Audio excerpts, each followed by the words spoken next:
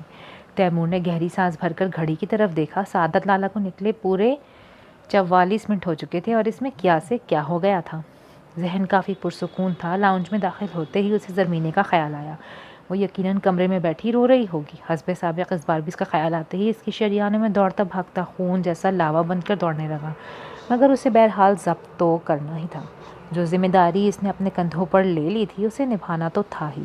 جس لمحے اس نے کمرے میں جھانکا زرمینے کارپٹ پر بیٹھی گھٹنوں پر سر دیے یقیناً رو رہی تھی.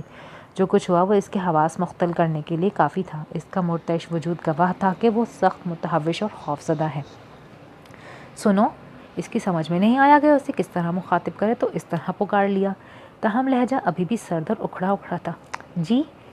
وہ چونک پڑی. بوکھلا کر سر اٹھایا تو پورا چہرہ آنسوؤں سے تر تھا. دیکھو، میں گھر میں کسی واقعے کا تذکرہ نہیں چاہتا.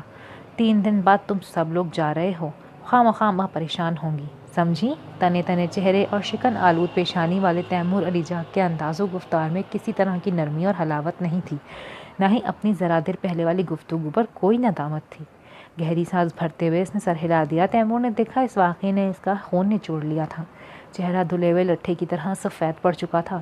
وہ فطرتاً جابر یا بے حس نہیں تھا، مگر اس معاملے میں جانے کیسے اتنا پتھر دل بن گیا تھا کہ دل سے اٹھتی ہلکی ہلکی ہمدردی کی لہریں تک دباتے ہوئے باہر نکل گیا۔ 17 سال بعد صحیح شیرباز کے خاندان سے اپنا انتقام لے سک رہا تھا۔ یہ الفاظ جیسے میخوں کی صورت گڑھے ہوئے تھے۔ اس سے اس ایک جملے کی سفاکیت سے اندازہ ہو گیا تھا کہ تیمور علی جا اسے بس آئے گا نہیں تو چھوڑے گا بھی نہیں۔ گویا آگے کی زندگی صرف اور صرف تاریک سرنگوں کا سفر ہے جس سے چاہے بھی تو وہ پلٹ نہیں سکتی۔ اف آغا جان، یہ آپ نے کیا کر دیا؟ مجھے گھاؤ سے بچاتے بچاتے اندھے کنویں میں دھکیل دیا۔ کاش آپ جان سکتے کہ آپ نے شیر کو بکری کی رکھوالی کے لیے چن لیا ہے۔ گھٹے گھٹے انداز میں وہ ایک بار پھر رو پڑی اور باہر لاؤنج میں بیٹھے تیمور کے دل کو لاشعوری طور پر سکون محسوس ہو رہا تھا۔ یہ دھیمی دھیمی سسکیاں زرمینے کی نہیں، شیرباز اور پری چہرہ کی معلوم ہو رہی تھیں۔ اس کے چلتے سلگتے دل پر نرم پھوار پڑ رہی تھی۔ جب صبح نشا نے اسے اطلاع دی کہ زرمینے کل رات سے سخت بخار میں جل رہی ہے تو وہ کچھ سنجیدہ ہو گیا، مگر کیا کرتا؟ اپنے فیملی ڈاکٹر کو فون کر کے وہ سعادت لالا کے پاس چلا آیا۔ میں نے ڈاکٹر کو فون کر دیا ہے، ممکن ہے آدھے گھنٹے میں وہ آ جائے، نہیں تو آپ ہی زحمت کر دیجیے گا، مجھے فی الحال جلدی ہے، میں چلوں گا۔ آستین فولڈ کرتا وہ بہت عجلت میں دکھائی دے رہا تھا۔ ایسی بھی کیا جلدی؟ ابھی تو صرف 6:30 بجے ہیں برخوردار، ذرا جا کر اس لڑکی کا حال بھی پوچھ لو۔ تمہیں اس گھر میں اپنی پناہ سے اسے لے کر آئے ہو، تمہارا اس طرح اس سے کنی کترانا اسے یہ سوچنے پر مجبور کر دے گا کہ شاید تم اسے یہاں لا کر پچھتا رہے ہو۔ سعادت لالا نے اسے آڑے ہاتھوں لیا۔ ایسا ہے بھی تو، اس نے دل ہی دل میں سوچا، پھر چہرے پر ایک پھیکی مسکراہٹ لا کر بولا، اچھا میں اس سے مل لیتا ہوں، ویسے میرا خیال ہے میرا انداز ہمیشہ سے لیے دیے رہنے والا ہی ہے، اس لڑکی سے کوئی خاص پرخاش نہیں مجھے، میں اجنبی اور انجان لوگوں سے ذرا فاصلے پر ہی رہنا پسند کرتا ہوں سعادت لالا۔ اس کا انداز کچھ جتانے والا تھا۔ سعادت لالا نے محض سر اس بات میں ہلانے پر ہی اکتفا کیا، تاہم آج ایک بار پھر وہ کچھ سوچنے پر مجبور ہو گئے تھے۔ تیمور لاکھ چھپاتا، اس کی آنکھوں سے نکلتی نفرت کی چنگاریاں کبھی نہ کبھی جھلک دکھا ہی دیتی تھیں۔ بقول شاعر، میں کھلی ہوئی ایک سچائی، مجھے جاننے والے جانتے ہیں، میں نے کن لوگوں سے نفرت کی اور کن لوگوں کو پیار دیا کہ مصداق تیمور بھی ایک کھلی کتاب کی طرح تھا، مگر اب اس کتاب کا متن کچھ دقیق ہوتا جا رہا تھا، وہ چاہ کر بھی سمجھ نہیں پا رہے تھے۔ تیمور نے جس وقت اندر جھانکا، اماں اس پر نہ جانے کون سی صورتوں کا دم کر رہی تھیں اور وہ نقاہت سے آنکھیں بند کیے لیٹی تھی۔ چہرے سے ہی طبیعت کی ناسازی کا اندازہ ہو رہا تھا۔ اماں نے اسے دیکھ لیا تھا، اسی لیے اسے اندر آنا ہی پڑا۔ اب کیسی طبیعت ہے اماں؟ اکھڑ لہجے میں وہ اماں سے ہی مخاطب تھا۔ زرمینے نے ذرا کی ذرا اس کی آواز پر چونک کر آنکھ کھولی۔ سرخ متورم آنکھیں بہت سے شکوے کر رہی تھیں۔ تیمور نے نظر پھیر لی تو اس نے بھی پلکیں جھکا دی۔ اب تو کچھ بہتر ہے، رات کو 4 بجے مونا نے آ کر جگایا تھا مجھے، مگر ٹھیک یہی ہوگا کہ اب ڈاکٹر کو دکھا لیا جائے۔ اماں متفکر تھی، آخر کو پرائی امانت تھی۔ اماں کے متفکر انداز پر اس نے محض ہوں کہنے پر اتفاق کیا۔ کمرہ چھوڑتے ہوئے اس نے بستر پر دراز زرمینے پر نظر ڈالی، جس کے چہرے پر بخار کی حدت سے سرخی چھائی ہوئی تھی، آنکھیں سوجی ہوئی محسوس ہوتی تھیں۔ اس بھلی لڑکی کا خیال رکھنا بیٹا، یہ یتیم ہے اور تمہاری پناہ میں آئی ہے، پھر منکوحہ ہے تمہاری۔ آغا جان کے الفاظ اس کے اندر ادھم مچانے لگے تو وہ نظر چراتا تیزی سے باہر نکل گیا۔ پھر کچھ سعادت لالا کی کھوجتی گہری نظریں، اماں کی تشویش اور آغا جان سے کیے گئے وعدے کا مان رکھنے کی خاطر اس نے آفس جانے کا ارادہ ترک کیا اور خود جا کر ڈاکٹر کو گھر لے آیا، کیونکہ زرمینے میں 2 قدم چلنے کی بھی ہمت نہیں تھی، اور اگلے 2 دن جب تک وہ سب ٹیک آف نہیں کر گئے اس نے ایک لمحے کے لیے بھی پلک نہیں جھپکائی۔ جاتے ہوئے زرمینے بہت اداس تھی، گھر والے اس کے چہرے پر گھنڈی زردی کو بیماری کا اثر سمجھ رہے تھے، مگر وہ جانتا تھا کہ وہ آغا جان کے لیے اداس ہے۔ جب ہی اس کے پاس چلا آیا، جو بھیگے بھیگے چہرے کو جھکائے اپنے کپڑے بیگ میں رکھ رہی تھی۔ آغا جان سے بات کرنا چاہتی ہو؟ باوجود کوشش کے لہجے میں نرمی تو نہیں آ سکی تھی، تاہم انداز گزرے دنوں جیسا سرد بھی نہیں تھا، بس عجیب سی بیگانگی تھی اس کے رویے میں۔ زرمین نے محض نظر جھکا لی۔ اسے رکھ لو، اگر مجھ سے یا آغا جان سے کانٹیکٹ کرنا ہو تو اسے استعمال کرنا، میرا اور ان کا نمبر اس میں فیٹ ہے، مگر دیکھو احتیاط سے۔ سلور گرے کلر کا موبائل اس کی طرف بڑھاتے ہوئے وہ کہہ رہا تھا۔ اس عنایت پر زرمینے نے بے اختیار اسے دیکھا۔ خیال رہے، اگر اماں یا گھر والوں کو تمہاری اصلیت کا پتہ چل گیا تو اس کے نتائج کی ذمہ دار تم خود ہوگی۔ پناہ کی جس جنت میں تم رہ رہی ہو وہ جہنم بھی بن سکتی ہے، اس پہلو کو کبھی نظر انداز مت کرنا۔ خشک اور سرد لہجے میں وہ گویا اسے وارننگ دے رہا تھا۔ زرمینے نے زخمی نظروں سے اسے دیکھ کر موبائل تھام لیا۔ اس بے درد شخص سے تو وہ کیا بات کرتی، ہاں بس آغا جان کی خیریت کے لیے ایک رابطے کا سہارا کافی تھا۔ نیا شہر، نیا ماحول اور نئے لوگ تھے۔ اس نے جس لمحے کراچی کی زمین پر پہلا قدم رکھا، دل جیسے کسی اتاہ میں جا کے ڈوب گیا تھا۔ عزمی ان لوگوں کو لینے آیا۔ دونوں بہنیں کمان سے نکلے تیر کی طرح اس کی طرف بڑھی تھیں۔ بھابھی، سعادت، لالا اور اماں بھی بے قراری سے اسے گلے لگا کر چوم رہی تھیں جیسے وہ کسی محاذ پر تھا پچھلے دنوں۔ وہ ان سب سے 10 قدم پیچھے جھجک کر رک گئی تھی، تاہم جب اماں کو اس کا خیال آیا تو اسے آواز دے کر پاس بلا کر عزمی سے تعارف کرایا۔ چاچو لائے ہیں انہیں؟ اس نے بھویں سکیڑ کر حیرت کا اظہار کیا۔ اسے یہ بات کچھ ہضم نہیں ہو رہی تھی، تاہم اسے نروس ہوتا دیکھ کر نظر ہٹا لی۔ سب لوگ آدھے گھنٹے کی ڈرائیو کے بعد گلشن اقبال کے VIP بلاک میں بنے اس بنگلے پر موجود تھے جو اب ان کا نیا مسکن تھا۔ مونا اور نشا تو نہال تھیں، ادھر ادھر گھوم رہی تھیں، ساتھ اسے بھی گھسیٹ رہی تھیں، مگر وہ تھکن کا بہانہ بنا کر لاؤنج میں اماں کے پاس ہی آ بیٹھی تھیں۔ رات تک سب نے اپنا اپنا سامان ایڈجسٹ کر لیا تھا۔ نشا نے یہاں الگ کمرہ لیا تھا، اس لیے اس بار مونا کے کمرے میں وہ آسانی سے سیٹ ہو گئی تھی۔ یوں بھی اس کا کون سا ڈھیروں سامان تھا۔ کچن زاہدہ بھابھی نے جلدی جلدی سیٹ کر لیا تھا، جس میں اس نے ہاتھ بٹایا تھا۔ کچن کے باہر مستقل عزمی سے سامنا ہو رہا تھا جس سے وہ نروس ہوتی جا رہی تھی۔ اس کے بعد کھانا بھی اسے ہی بنانا پڑا کہ بار بار بھابھی کو کون سی چیز کہاں رکھنی ہے پوچھنے کے لیے بلایا جا رہا تھا۔ یوں بھی کچن ایک اچھی پناہ گاہ تھا، پھر کام کرنے میں وقت بھی گزر رہا تھا اور اسے تو وقت ہی گزارنا تھا، کیونکہ اس موڑ پر جہاں وہ آ گئی تھی وہاں زندگی جینے کی نہیں، صرف وقت بتانے کی خواہش تھی۔ رات کو کھانا کھا کر سب جیسے فارغ ہو گئے تھے، وہ بھی خاموشی سے مونا کے کمرے میں آ گئی، جہاں بستر کی نرماہٹیں اس کی منتظر تھیں۔ پورے دن کی تھکان کے بعد سب کو ابھی فرصت ملی تھی۔ وہ بھی سونے کے لیے لیٹنے والی تھی کہ مونا کو بلانے عزمی چلا آیا۔ ابھی سے سو رہی ہو؟ ابھی تو صرف 10:30 بجے ہیں۔ ارے بھائی، شہر میں لوگ 1-1 بجے تک جاگتے ہیں۔ وہ اندر چلا آیا تو زرمینے لیٹتے لیٹتے اٹھ بیٹھی۔ کارڈ کھیلو گی؟ نشا کو بھی لاؤنج میں گھسیٹ لایا ہوں، تم بھی چلو۔ اور آپ بھی، مونا سے بات کرتے ہوئے اس کو بھی آفر کی۔ کارڈز کا نام سننا تھا۔ مونا تو چھلانگ لگا کر بستر سے نکلی۔ نیکی اور پوچھ پوچھ، اچھا ہے کچھ تھکن اتر جائے گی۔ زرمینے کو اندازہ ہوا وہ کارڈز کھیلنے کی کافی شوقین تھی۔ اسے آمادہ پا کر عزمی نے جب اس کی طرف سوالی نظروں سے دیکھا تو وہ کندھے سکیڑ کر نفی میں سر ہلا گئی۔ معاف کیجیے گا، مجھے کارڈز کھیلنے نہیں آتے۔ صاف جھوٹ بولا گیا۔ نہیں آتے تو کیا ہوا، سیکھا تو جا سکتا ہے۔ ہاں چلو، میں سکھا دوں گی۔ مونا نے تیزی سے اس کا عذر رد کیا تو عزمی نے بھی سو دوہے والے انداز میں سر ہلا دیا۔ مونا اسے زبردستی باہر کھینچ لائی، جہاں نشا خاصے بیزار موڈ میں اس کی منتظر بیٹھی تھی۔ کارڈز کھیلنا اسے آتا تھا، بس ذرا بھول سی گئی تھی۔ ان لوگوں نے یاد دلایا تو وہ بے دلی سے صحیح کھیلنے لگی، تاہم عزمی کی موجودگی اس کے ذہن پر بار بن رہی تھی۔ کافی دنوں بعد گھر والے آئے تھے۔ عزمی کا موڈ بہت اچھا تھا۔ مونا کے مطابق وہ خاصا ہنسمکھ، ملنسار اور کبھی کبھی غصے میں آ جانے والا لڑکا تھا۔ اس سے مل کر اسے مونا کی بتائی ہوئی باتیں یاد آ گئی تھیں۔ دوسرے دن شام میں نشا کے سسرال وہ سب ڈنر پر انوائٹڈ تھے، البتہ صبح ناشتے اور دوپہر لنچ کا سارا کام اس نے ہی کیا۔ زاہدہ بھابھی نے اسے منع بھی کیا، مگر جیسے کل کا دن مصروفیت میں اور رات تھکان سے اچھی نیند آنے میں گزر گئی، اس طرح آج بھی وہی اپنی روٹین اپنائے رکھی، تاہم آج مونا اس کے ساتھ لگی رہی تھی۔ ناشتہ ہو یا لنچ، سب اپنے اپنے موڈ کے حساب سے جب اور جو جی چاہتا وہی کھاتے تھے، اس لیے لوازمات خاصے ہوتے تھے۔ وہ ہمیشہ سے ہی سادہ کھانا کھانے کی عادی رہی تھی۔ وہ تو آغا جان نے اسے سب سکھا دیا تھا، ورنہ یہاں آ کر وہ کافی مشکل میں پھنس جاتی۔ رات کو وہ سب جا رہے تھے، اسے بھی آفر ہوئی، مگر اس نے منع کر دیا۔ اماں اسے اکیلے گھر میں چھوڑنے کے حق میں نہیں تھیں، نہ ہی وہ رکنا چاہتی تھیں۔ تیمور نے آتے ہوئے اسے سمجھا دیا تھا کہ گھر سے باہر نکلنے کا خیال دل میں لانا چھوڑ دے۔ اسے تو خود بھی رغبت نہیں رہی تھی۔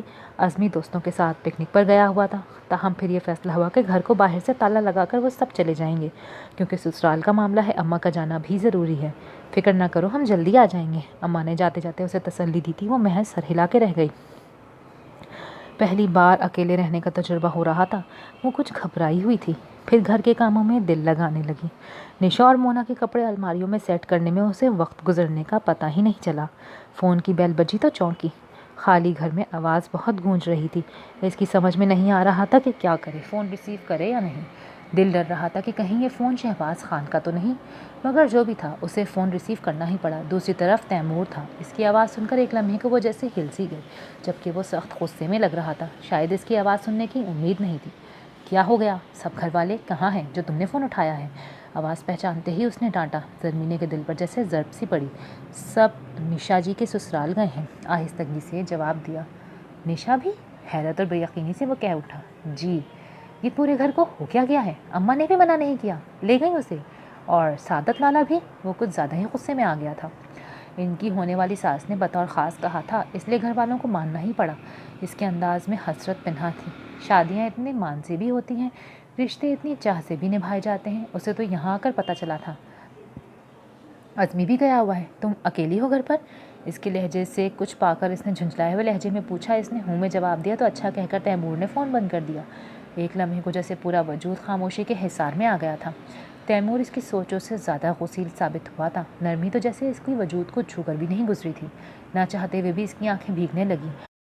ہر بار وہ خود کو سمجھاتی تھی، مگر دل تو پھر دل ہے، بھر ہی آتا تھا۔ تیمور کے ناروا سلوک سے زیادہ اسے اپنی بے بسی پر دکھ ہوتا تھا۔ لیکن روتی بھی کب تک؟ اس وقت بھی وہ خود کو بہلانے کے لیے اٹھ کر لاؤنج میں آ گئی۔ صبح سے اماں نے کشن کے کور نکال کر رکھے ہوئے تھے۔ نشا مونا میں سے کسی نے ہاتھ تک نہیں لگایا تھا۔ اس نے سوچا وہی چڑھا دے، کم از کم کچھ وقت تو گزرے گا۔ ابھی شروع کیا ہی تھا کہ دروازہ کھلنے کی آواز پر چونکی اٹھی۔ اتنی جلدی سب آ گئے؟ اسے حیرانی سی ہوئی۔ السلام علیکم۔ عزمی نے اندر داخل ہوتے ہوئے اس کی حیرت کو ختم کیا۔ وہ خود میں سمٹ کر ایک طرف بیٹھ گئی۔ سلام کا جواب دینے میں بندے کا اپنا ہی فائدہ ہوتا ہے میڈم، ثواب بھی ملتا ہے اور تعلقات بھی بہتر ہو جاتے ہیں۔ اس نے جاگرز کے لیسز کھولتے ہوئے ایک نظر اس کے جھکے ہوئے سر پر ڈالی اور شرمندگی کے باعث مزید سر جھک گیا اس کا۔ وہ جھیپ سی گئی۔ کھانا کھایا کہ نہیں؟ پھر سوال ہوا۔ نہیں۔ تو چلو ساتھ ہی کھا لیتے ہیں، بہت زور کی بھوک لگی ہے۔ گھر میں تو دوپہر کا آلو گوشت اور پلاؤ بچا ہوا تھا، اس نے گرم کر کے روٹیاں ڈال دیں۔ پڑھتی ہو یا پڑھ چکی ہو؟ کھانا میز پر رکھتے ہوئے عزمی بھی آ بیٹھا تھا۔ وہ اس کی جھجک محسوس تو کر رہا تھا، مگر نظر انداز کرتے ہوئے بے تکلفی سے سوال کر ڈالا تو وہ بھی بیٹھ گئی۔ جی انٹر کیا ہے۔ اوہ، تو گویا میٹرک کر لیا تم نے؟ میں تو سمجھا ابھی مڈل تک ہی پہنچی ہوگی تم۔ ہاتھ رک کر بے اختیارانہ تبصرہ کیا گیا تھا۔ وہ سمجھی نہیں کہ مذاق کر رہا ہے یا سنجیدہ ہے، سو خاموشی رہی۔ آگے پڑھنے کا ارادہ ہے؟ کچھ دیر بعد پھر سوال ہوا تھا۔ وہ سوچ میں پڑ گئی۔ اس کے ارادے، اس کی مرضی اور اس کی خواہشیں تو تین بولوں کی بدولت تیمور الجا کی رضا سے بن گئی تھیں۔ اسے اب اپنے سوچنے میں اختیار ہی کہاں تھا۔ غالباً تم اپنے حالات کی وجہ سے کچھ سوچنا نہیں چاہ رہی۔ اس کی پرسوچ آنکھوں میں دیکھتے ہوئے عزمی نے تجزیہ کیا تو وہ محض سر ہلا کے رہ گئی۔ چلو ریگولر نہ صحیح، پرائیویٹ ہی پڑھ لو۔ اپنے پیروں پر کھڑے ہونا تو تمہیں کچھ نہ کچھ کرنا ہی پڑے گا لڑکی۔ بائی دی وے تمہارا نام کیا ہے؟ سوری، بھول گیا۔ زرمینے، زری۔ تو زرمینے کبھی سوچا بھی ہے اپنے فیوچر کے بارے میں یا نہیں؟ اگر نہیں تو اب سوچو۔ زندگی انسان کو صرف ایک بار ملتی ہے۔ مانا کہ جائیداد تمہارے پاس بہت ہے، مگر اتنے ہی دشمن بھی۔ پھر تم ہو بھی کم عمر اور ناتجربے کار۔ تعلیم حاصل کرو، علم انسان میں اچھے برے کی تمیز اور اعتماد پیدا کرتا ہے۔ اپنے لیے دنیا سے لڑنے کا حوصلہ اور نامساعد حالات کا مقابلہ کرنے کی جرأت بھی انسان کو علم سے حاصل ہوتی ہے۔ جب انسان دوسروں کے حقوق اور اپنے فرائض پہچان لے تو سمجھو یہی اس کی کامیابی ہے۔ اینی وے، لیکچر کچھ لمبا ہو گیا، چلو کھانا شروع کرو۔ باتیں کھانا کھانے کے دوران بھی کی جا سکتی ہیں، یا پھر تم ایک وقت میں صرف ایک کام ہی کر سکتی ہو۔ قدرے سنجیدگی سے کہتے کہتے وہ ہلکے پھلکے انداز میں بول اٹھا تو وہ بے اختیار نفی میں سر ہلانے لگی۔ تمہیں ضرور پڑھنا چاہیے، کیونکہ بولنے کے لیے خیالات اور لفظ دونوں کی ضرورت پڑتی ہے، اور لگتا ہے تمہارے پاس دونوں کی ہی قلت ہے۔ علم الفاظ اور خیالات دونوں کی کھیتی لگاتا ہے۔ دماغ میں وہ ویسے دماغ تو ہے نا تمہارے پاس۔ کہہ کر وہ خود ہی ہنس پڑا۔ وہ شرمندگی سے نظر جھکا کے رہ گئی۔ مذاق اڑانے اور مذاق کرنے کے فرق کو سمجھا کرو، اس سے تعلقات میں استحکام پیدا ہوتا ہے۔ گھوم پھر کر وہ پھر تعلقات پر آ گیا۔ اس نے جلدی جلدی نوالے لے کر کھانے کا اختتام کیا اور کھڑی ہو گئی تو عزمی کو احساس ہوا اس نے کچھ زیادہ ہی سنا ڈالی تھی اسے، سو خود بھی کھانے سے ہاتھ کھینچ لیا۔ زرمی نے برتن سمیٹنے لگی۔ عزمی نے بغور دیکھا، وہ جتنی خوبصورت تھی اتنی ہی سادہ اور معصوم بھی لگ رہی تھی، مگر جو چیز اس کے چہرے اور آنکھوں سے مترشح تھی وہ بے تحاشا خوف اور ہراس سراسیمگی اس کی آنکھوں سے چھلکتی تھی۔ دشمنوں کے خوف نے اسے عدم اعتماد اور عدم تحفظ کا شکار بنا دیا ہے۔ عزمی نے دل ہی دل میں تجزیہ کیا اور باہر نکل گیا۔ کتنی دیر بعد اسے سکون کی سانس آئی۔ عزمی کے جاتے ہی اس نے دیوار سے کمر ٹکا کر کئی گہرے گہرے سانس لے ڈالے۔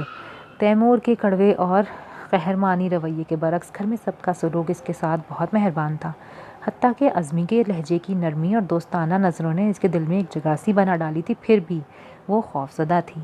تیمور علی کا رویہ سچائیوں سے واقفیت کی بنا پر اپنی اصل شکل میں سامنے آیا تھا، جبکہ یہاں سب لوگ حقیقت کی اس برہنہ تلوار سے ناواقف اور انجان تھے جو ہر لمحہ اس کے سر پر لٹکتی رہتی تھی۔ محبت بھرے چہروں کو نفرت کے انگاروں سے سلگتے دیکھنے کا خوف اس سے زیادہ سہمائے ہوئے تھا۔ یہی وجہ تھی کہ وہ کھل کر کسی سے بات بھی نہیں کر پاتی تھی۔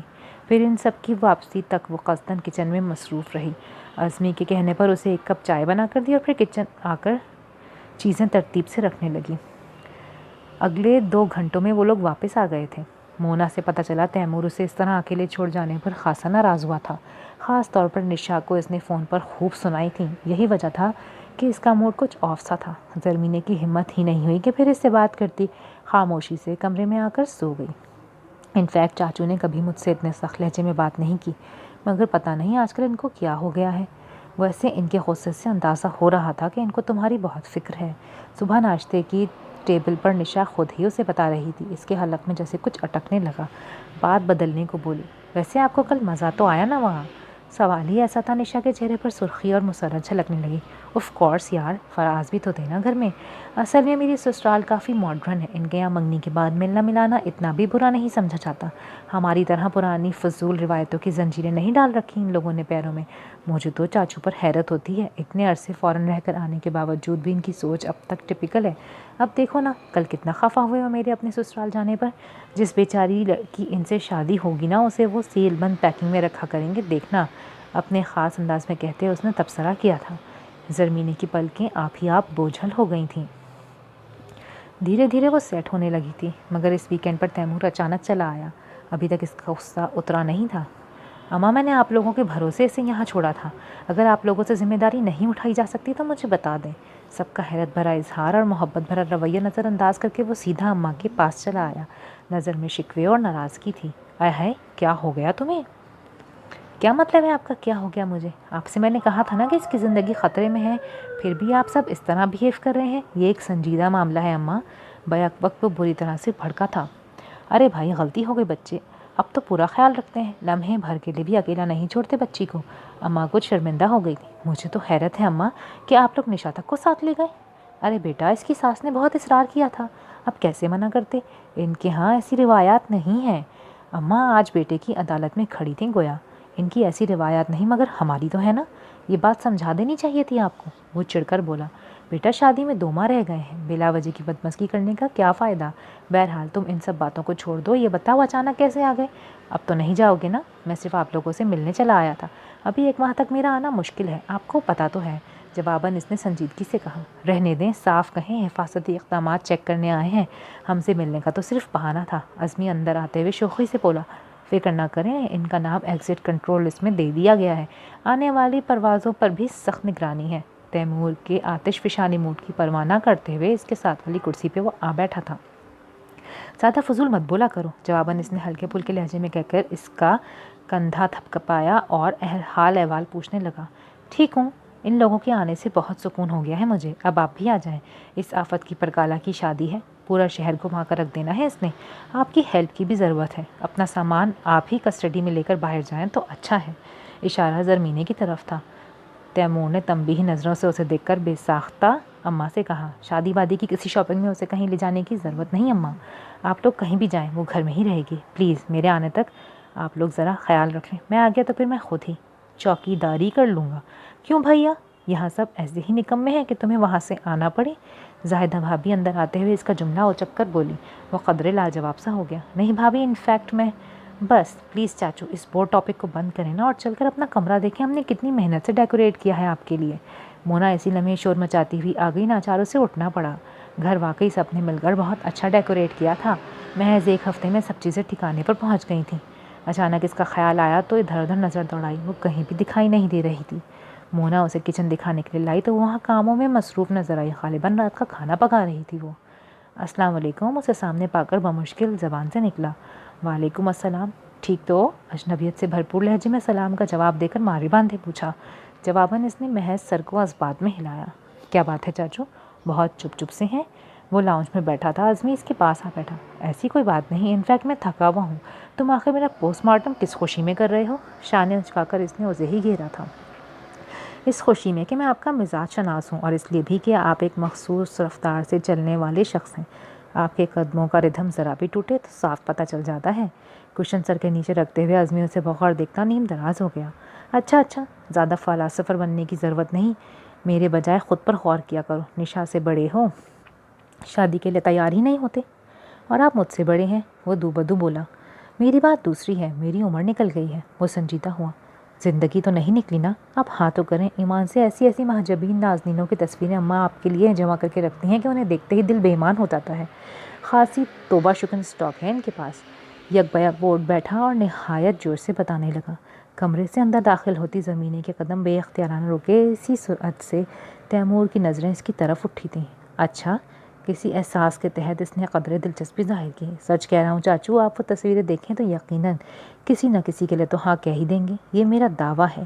کچھ تو شکل سے آپ کے مزاج اور ٹیسٹ کی بھی لگتی ہیں۔ عزمی اس کی دلچسپی بھانپ کر سنسنی پھیلا رہا تھا۔ تیمور نے مسکرا کر صوفے کی پشت سے سر ٹکا دیا۔ زرمینے نے یقیناً سب سن لیا تھا۔ بے دلی سے آگے بڑھ کر اس نے چائے کی ٹرے میز پہ رکھی اور پھر ایک شاکی نظر تیمور پر ڈال کر وہ رکی نہیں اور نکلتی چلی گئی۔ تو پھر کیا خیال ہے؟ وہ پوچھ رہا تھا، اور تیمور جو زرمینے کے اس طرح چلے جانے کو محسوس کر کے زہر خوند ہو رہا تھا، یکدم اٹھ کھڑا ہوا۔ اس معاملے میں میرا جواب تم جانتے تو ہو عزمی، پھر کیوں بحث کر رہے ہو؟ لہجہ خشک اور حتمی تھا۔ عزمی پل میں اولیاء پل میں بھوت والے اس مظاہرے پر بھونچکا رہ گیا۔ مگر چھوڑو، یہ بتاؤ سعادت لالا کب تک گھر آ جائیں گے؟ عزمی کے تعجب سے کچھ کہنے پر اس نے ٹوک دیا، سو اسے خاموش ہی ہونا پڑا۔ بس آتے ہی ہوں گے، ڈھیلے ڈھالے لہجے میں جواب دیتا وہ ہوں کہہ کر اپنے کمرے کی طرف بڑھ گیا تو کوریڈور کے آخری سرے پر کھڑی زرمینے اس کی نظروں کی زد میں آ گئی۔ بظاہر وہ کارنر کی گلاس ٹیبل صاف کر رہی تھی، مگر جھکے سر اور سرخ ہوتے چہرے کو دیکھ کر اندازہ ہو رہا تھا کہ وہ سخت مضمحل ہے۔ آنکھوں کے گوشے بھی بھیگے ہوئے تھے۔ تیمور کی بھویں تن سی گئیں۔ ایسا کوئی حق اس نے اسے نہیں دیا تھا جس کے بل بوتے پر وہ اپنائیت رشتے کی وابستگی جیسے جذبات دل میں پیدا کرے۔ پھر یہ آنسو کس لیے تھے؟ اسے جیسے تاؤ سا آ گیا۔ یہ سب کیا ہے؟ کس کے لیے آنسو بہائے جا رہے ہیں؟ نزدیک آنے پر وہ غصیلے انداز مگر دھیمی آواز میں بولا تو زرمینے ہونٹ کاٹ کر آنسوؤں کو بہنے سے روکنے کی کوشش کرنے لگی، مگر آپ گینوں کو جیسے ٹھیس لگی تھی۔ باوجود ضبط کے اشک اس کی برداشت سے باہر ہو گئے۔ اسٹاپ اٹ، تم اس طرح مجھے ٹریپ نہیں کر سکتی، سمجھی؟ آغا جان کی بات اور تھی جو میں نے اپنا نام تمہیں دیا، مگر اس سے زیادہ کی نہ امید رکھنا نہ خواب دیکھنا۔ تمہیں تصور میں بھی میں اپنے ساتھ برداشت نہیں کر سکتا۔ تمہارے تصور میں بھی اتنی نفرت نہیں ہوگی جتنی کہ مجھے تمہارے باپ سے تھی اور ہے۔ محبتوں کی طرح نفرتیں بھی ورثے میں ملتی ہیں۔ تمہیں اپنے والدین کے اس اثاثے کو دونوں ہاتھوں سے تھام کر رہنا ہوگا۔ آئندہ مجھے آنسوؤں سے پگھلانے کی کوشش مت کرنا، مجھے موم سمجھ کر تم غلطی کر رہی ہو، سمجھی؟ اور ہاں، ایک بات یاد رکھنا کہ میں ساری زندگی تمہیں تاریک کوٹھری میں دم توڑنے کے لیے تو چھوڑ سکتا ہوں، مگر 3 بول کہہ کر تمہیں آزاد نہیں کروں گا۔ اب یہی تمہاری زندگی ہے اور اس سے جتنی جلدی سمجھوتا کر لو تمہارے لیے بہتر ہے۔ نفرت، حقارت اور برودت سے اٹے اس کے لہجے میں جیسے زہریلے خنجر کی کاٹ تھی۔ ڈبڈبائی آنکھوں سے اسے دیکھتی زرمینے اس حد درجہ بے حسی پر جیسے سنسی رہ گئی۔ تیمور علی جاں کی نفرت اس کے احساسات پر برف جما سکتی تھی، مگر کب تک؟ رشتے کے نازک ریشم کی تار اسے بار بار الجھا دیتے تھے، مگر آج جو تیمور نے کہہ دیا تھا اس کے بعد کسی امید نے در دل پر دستک دینا چھوڑ دی تھی۔ وہ دن پھر بس ایسے ہی گزرا۔ وہ چوروں کی طرح تیمور کی نظروں سے بچتی پھرتی رہی۔ فارغ رہ کر کرنا ہی کیا تھا؟ زاہدہ بھابھی کے ساتھ کچن میں آ گئی۔ دوسرے دن تیمور واپس جا رہا تھا۔ رات اتنی سرد نہیں تھی جتنی سرد تیمور کی نظریں تھیں، جو اب تک جیسے اس کے اندر میخوں کی طرح گڑی ہوئی تھیں۔ تکیہ آنسوؤں سے بھیگتا رہا۔ تیمور کیا گیا؟ اسے لگا جیسے وقت تھم گیا۔ گھر میں نشا کی شادی کی تیاریاں زور پکڑ چکی تھیں۔ اس کے باہر آنے جانے پر تو پابندی لگا دی گئی تھی، تو وہ گھر میں ہی مصروف رہنے کی کوشش کرتی تھی۔ نشا کو تو جیسے شاپنگ کا کریز تھا، سارا دن عزمی کو لیے گھومتی پھرتی رہتی۔ اس شام وہ دونوں گھر میں داخل ہوئے تو بھرپور لڑائی لڑتے ہوئے، بس میں نے کہہ دیا مما، آج کے بعد میں نہیں جاؤں گا نشا کے ساتھ، پاگل کر دیتی ہے یہ تو بندے کو۔ وہ شریف دکان والا پیسے کم کیے جا رہا تھا اور یہ لڑاکا عورتوں کی طرح وہاں فضیتہ کرنے کھڑی ہو گئی۔ صرف ایک سوٹ کے پیچھے پورا 1.5 گھنٹہ بحث کی ہے اس نے۔ بس میں نے کہہ دیا، اب میں نہیں لے کے جاؤں گا اسے تماشا بنوانے اپنا۔ اوفو، اب جھگڑا کرنے کی کیا ضرورت ہے؟ گھر تو آ گئے نا بیٹا۔ اماں نے بالآخر دونوں کو متوجہ کیا۔ دکھاؤ ذرا کیا لائی ہے آج میری بیٹی۔ اوف اماں، میں آپ کو دکھانا چاہ رہی تھی، مگر یہ عزمی ہمیشہ رنگ میں بھنگ ڈال دیتا ہے۔ نشا کو اچانک ہی خیال آیا تھا۔ منہ بنا کر عزمی کو انگوٹھا دکھایا اور اماں کے پاس آ گئی۔ وہ کینہ تو اس نظروں سے اسے گھورتا کچن کی طرف بڑھ گیا۔ اوہو، بڑی خوشبوئیں آ رہی ہیں۔ فلاور اسٹو کی خوشبو نے اس کا موڈ بحال کرنے میں مدد کی تھی۔ ارے تم آ گئے؟ زاہدہ بیگم آواز سن کر متوجہ ہوئی۔ نشا کہاں ہے؟ باہر ہے، اماں کے پاس جمعہ بازار لگائے بیٹھی ہے اپنی شاپنگ کا۔ ویسے ماما آپ اسے سمجھا دیں، بالکل جنگلی بلی ہے ابھی تک۔ اس کا غصہ پھر عود آیا۔ بس نیکسٹ ٹائم مونا کے ساتھ بھیجیے گا شاپنگ پر۔ ویسے مونا کہاں ہے؟ شاور لے رہی ہوگی۔ تمہیں چائے چاہیے نا؟ زری بنا دے گی، میں ذرا دیکھوں آج وہ کیا اٹھا لائی ہے۔ زاہدہ بیگم کہہ کر باہر نکلی، کیونکہ اب نشا نے باقاعدہ آوازیں دینا شروع کر دی تھیں۔ السلام علیکم، خیریت؟ تمہارا کیا مواصلاتی اور سفارتی سسٹم خراب ہے؟ ماں کے باہر نکلتے ہی اس کی نظر رائتہ پھینکتی زرمینے پر پڑی۔ جی؟ اس کی خوشگوار آنکھیں لمحے بھر کو پھیل سی گئی تھیں۔ پتہ نہیں تمہاری اردو کمزور ہے یا دماغ، غالباً کافی سہل زبان میں گفتگو کرتے ہیں ہم سب، مگر تم یوں چونکتی ہو جیسے فرینچ میں الجبرا کا سوال کر ڈالا ہو۔ فریج سے کوکا کولا کا کین نکالتے ہوئے وہ مسکرا رہا تھا۔ زرمینہ عجیب سی گئی۔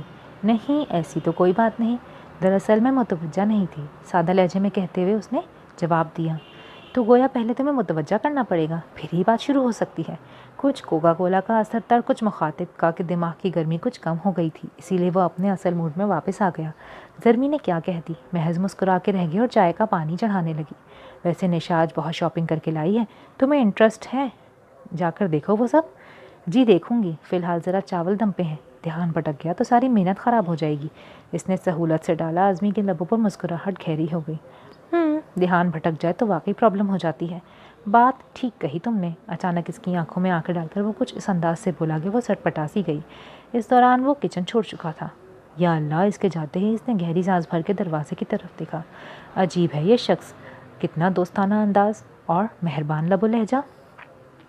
چائے بناتے ہوئے وہ سوچ رہی تھی، اور اس سے پہلے وہ چائے نکالتی مونا نے آ کر شور مچا دیا، سو وہ اس کی مدد کے خیال سے کام مکمل کر کے باہر نکل آئی۔ زرق برق بہترین کام کے سوٹ تھے اور کچھ کاٹن پر بہترین کڑھائیاں تھیں۔ مونا کی چھیڑ چھاڑ اور ساتھ اعظمی کے مخلصانہ کمنٹ سے ماحول خوشگوار ہو گیا تھا۔ نشا کے چہرے پر خوشی کی سرخی چھائی ہوئی تھی۔ یکدم ایک دھماکہ سا ہوا اس کی آنکھوں کے سامنے۔ ایسے ہی کتنے کپڑے آغا جان نے اس کے لیے پسند کیے تھے، اس کے جو آج بھی سوٹ کیس میں بند رکھے تھے۔ نہ ان کپڑوں کو پہننے کی نوبت آئی، نہ موقع۔ وہ سہاگن ہو کر کی بھی کیسی اجڑی اجڑی سی تھی۔ سہاگن وہی جو پیا من بھائے، اور وہ نہ تیمور کے من کو بھائی تھی اور نہ اس کی آنکھوں میں سمائی تھی۔ یادوں کا ایک ریلا سا حشر برپا کر گیا تھا دل و جان میں۔ کم آئے گی اور سب کچھ ہوتے ہوئے بھی خالی ہاتھ ہونے کا احساس اس کی پلکوں کو نم بنا ڈال رہا تھا۔ سنو بھائی، کہاں ہو؟ یا مونا نہ جانے کب سے اس کو متوجہ کرنا چاہ رہی تھی۔ وہ جیسے چونکی، کہیں نہیں، یہی تو ہوں۔ کیا واقعی؟ سامنے بیٹھا اعظمی بھی اب اسی طرف متوجہ تھا۔ بے اختیار بول اٹھا تو زرمینے کی نظریں جھک سی گئیں۔ توبہ ہے لڑکی، تم تو جاگتے میں بھی سوتی ہو، دیکھو تو کتنا خوبصورت شیڈ ہے۔ میں تم بھی ایسا ہی لیں گے، کیا خیال ہے؟ نیلے رنگ کی ساڑی میں اس کی طرف بڑھاتے ہوئے اس نے موڈ میں کہا تو وہ سر ہلا کے رہ گئی۔ پھر آغا جان کا خیال جیسے اس کے دماغ سے چپک گیا۔ وہ کھانا لگوانے اٹھ کھڑی ہوئی۔ زاہدہ بیگم نے اب کے ڈانٹ ڈپٹ کر مونا کو کچن میں بلوا لیا تھا۔ شرم تو نہیں آتی تمہیں؟ چند دن کی مہمان سے کام کراتے ہوئے ہم اسے بہلانے کے لیے کام کرنے کو کہتے ہیں تاکہ مصروف رہے اور وہ سوچ سوچ کر گھر والوں کو یاد کر کے ہلکان نہ ہو، مگر تم نے تو باقاعدہ اس کی شرافت اور خاموشی کا ناجائز فائدہ ہی اٹھانا شروع کر دیا ہے۔ نشا چند دن کی مہمان ہے وہ یہاں، اس لیے میں اسے کچھ نہیں کہتی، مگر تم اب مجھے ادھر ادھر مٹر گشت کرتی نظر آئی تو تمہارے بابا سے شکایت کر دوں گی میں، سمجھی؟ مونا کے منہ بگاڑنے پر دبی آواز مگر سخت لہجے میں اسے ڈانٹا تھا زاہدہ بیگم نے۔ دروازے سے اندر آتی زرمینے کے دل میں کچھ چھن سے ٹوٹا تھا۔ اس گھر میں سب اسے چند دن کا مہمان سمجھ کر برداشت کر رہے ہیں، تیمور کے دل میں بھی اس کے لیے کوئی جگہ نہیں، مگر وہ اسے چھوڑے گا نہیں تو بسائے گا بھی نہیں۔ آخر اس کا ہوگا کیا؟ گھر والوں کے لیے وہ مہمان ہے اور تیمور کے لیے بلائے جان۔ اپنا کیا ہے یہاں؟ کچھ بھی نہیں۔ تنہائی اور اکیلے رہ جانے کے دکھ نے اسے آزردہ کر دیا تھا تو وہ کمرے میں چلی آئی۔ آغا جان کا نمبر موبائل پر پش کرتے ہوئے اس نے خود کو بمشکل رونے سے روکا تھا۔ آغا جان کی آواز سن کر جیسے دل میں ٹھنڈک سی اتری تھی۔ کیسی ہو بیٹا؟ بالکل ٹھیک آغا جان، اس نے خود کو کنٹرول کر کے بمشکل لہجے میں بشاشت پیدا کی۔ بہت خوش ہوں میں، ماشاءاللہ، اللہ ہمیشہ خوش رکھے۔ اس کے لہجے میں طمانینت بول رہی تھی۔ وہ گہری سانس بھر کے رہ گئی۔ گھر میں تو سب ٹھیک ہے نا؟ سب کا رویہ کیسا ہے تمہارے ساتھ؟ وہ پھر پوچھ رہے تھے۔ ایک لمحے کو وہ چکراسی گئی۔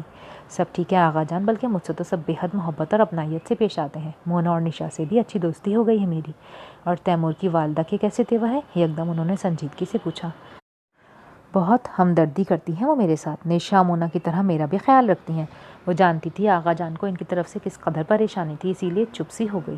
تم فکر مت کرو بیٹا، کوئی آزمائش بھی ساری زندگی نہیں رہتی، اور مجھے یقین ہے کہ میری بیٹی اپنے اچھے محاسن سے سب کچھ جیت لے گی۔ اس کی خاموشی کو محسوس کر کے انہوں نے جیسے دلاسا دیا تھا، مگر لہجے میں یقین سا تھا۔ جی آغا جان، اس نے اور کیا کہنا تھا؟ ویسے تیمور فون کرتا ہے تمہیں؟ خبر گیری رکھتا ہے نا تمہاری؟ انہیں کتنی فکر تھی اس کی۔ جی کرتے ہیں آغا جان، اپنا موبائل مجھے دے دیا ہے، اسی پر کانٹیکٹ کر لیتے ہیں۔ آغا جان نے جو صعوبتیں سہ کر اسے شہباز چاچا اور ان کے بیٹوں سے بچایا تھا، اس کے بعد وہ اتنا تو کر ہی سکتی تھی کہ ان کو جھوٹی تسلی دے دے۔ وہ بہت سمجھدار اور ذمہ دار ہے، میں اس پر خود سے زیادہ بھروسہ کر سکتا ہوں۔ تمہیں اس کے ہاتھوں میں سونپ کر میں خود کو بہت پرسکون محسوس کرتا ہوں۔ آپ کو چچا شہباز کی طرف سے کوئی خطرہ تو نہیں ہے نا آغا جان؟ وہ لوگ کہاں ہیں ابھی؟ وہ لوگ ابھی تو حراست میں ہیں پولیس کی۔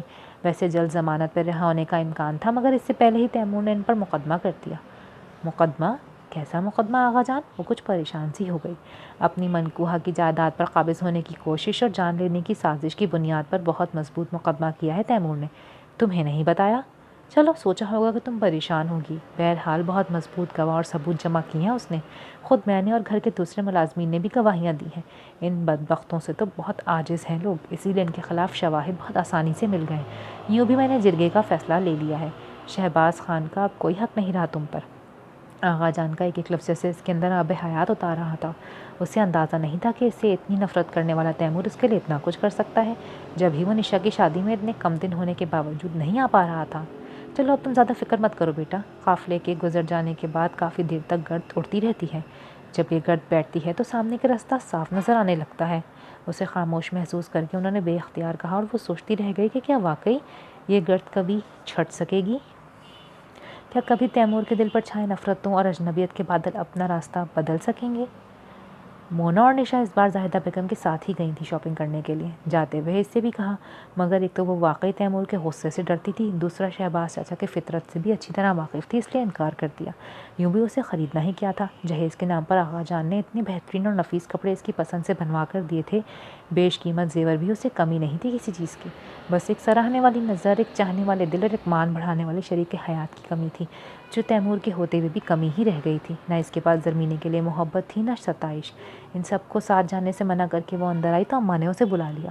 بیٹا ساتھ نہیں جانا چاہتی تو مت جاؤ، مگر اپنی پسند تو بتا دو، زاہدہ تمہارے لیے خود لے آئے گی کپڑے۔ پاس بٹھا کر وہ دلار سے کہنے لگی تو اس نے بے اختیار نظر اٹھا کر انہیں دیکھا۔ نہیں پلیز، اس کی ضرورت نہیں، میرے پاس بہت سے کپڑے ہیں، میں ان میں سے پہن لوں گی کوئی بھی۔ فوراً کہا، لو اب کیا شادی میں ایسے ویسے کپڑے پہنوں گی؟ ارے پتہ ہے تمہیں زاہدہ کے میکے اور نشا کی سسرال میں سب ہی سے ہم نے کہا تھا کہ تم ہماری رشتہ دار ہو، بھلا اب لوگ تمہیں ایسے ویسے کپڑوں میں دیکھیں گے، کیا سوچیں گے کہ ہم نے تمہارا خیال بھی نہیں کیا؟ یوں بھی لڑکیاں بالیاں سجتی سنورتی اچھی لگتی ہیں مجھے، تم بھی خود پر توجہ دیا کرو بیٹا، شادی میں 10 طرح کے لوگ آئیں گے، کنواری لڑکیوں کو خیال سے رہنا چاہیے۔ اماں نے بات کہاں سے شروع کی تھی اور کہاں رکی؟ کنواری کے لفظ پر وہ سر جھکا کر رہ گئی۔ بے حد خوفزدہ نظروں سے اس نے انہیں دیکھا۔ مونا ٹھیک کہتی تھی کہ اگر اماں کا بس چلے تو دنیا کے ہر کنوارے کو پکڑ کر رشتہ کروا دیں۔ جی باقی اگلی قسط میں۔ اگر آپ کو یہ پارٹ پسند آیا ہے تو do like, share and subscribe my channel. ملتے ہیں اگلی ویڈیو میں، تب تک کے لیے اللہ حافظ۔